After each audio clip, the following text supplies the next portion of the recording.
At the junction of politics and climate, world leaders gathered to turn the spotlight on a scorching planet.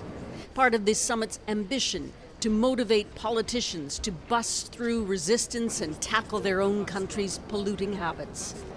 King Charles invited as a monarch with a long pedigree in the environment. Our choice now is a starker and darker one. How dangerous are we actually prepared to make our world? In 2050, our grandchildren won't be asking what we said. They will be living with the consequences of what we did or didn't do. The U.A.E. host country added sound, color, and money to the leaders' opening ceremony. $30 مليار.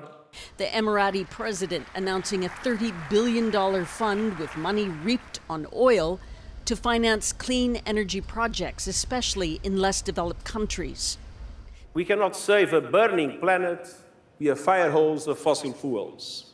The UN Secretary General took direct aim at the industry which made this country and others rich. So allow me to have a message for fossil fuel company leaders. Your old role is rapidly aging. Do not double down on an obsolete business model. Lead the transition to renewables. Canada opened its pavilion here in Dubai, adding an early commitment to the Fund for Climate Loss and Damages. Canada will be pledging $16 million to the Loss and Damage Fund. We think this is a significant step forward.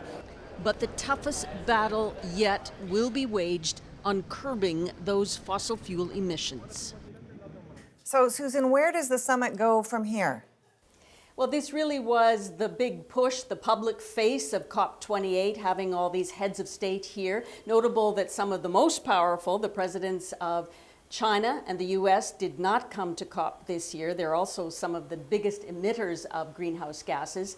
Next week, we are looking for news on cutting methane emissions. That's important. And also for more countries to sign up to triple their renewable energy capacity by 2030. Canada has already committed to do that. But behind the scenes, Erica, some very intense negotiations are underway to try to come up with a consensus to find an agreement in the next 10 days. Thanks, Susan.